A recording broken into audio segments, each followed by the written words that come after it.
الأصابع ليش 5 وليش مختلفات؟ بعدد أهل الكساء وبيهن كم سر. خلي نشوف كل إصبع يمثل إيش، استنادا على الدليل العقلي ونفسر. الإصبع الوسطى يمثل المختار، كبير ال5 هو اللي ينهي واللي يأمر. السبابة علي مرافق رسول الله، علي بقد النبي بس بالعمر أصغر. حيدر والرسول النصرة والإسلام، ومن تنتصر لاحظ بيما نتأشر. الما عنده سبابة سلاحه يرمي شلون، يعني بعلي ترمش ما دست عالزر.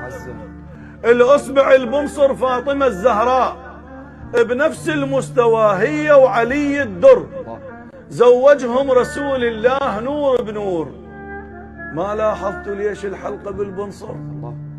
الخنصر يمثل الحسن بالتصنيف، الحسين الابهام بقصره متحير، لو رأس الحسين على الجسد موجود كان صار الابهام بمستوى الخنصر.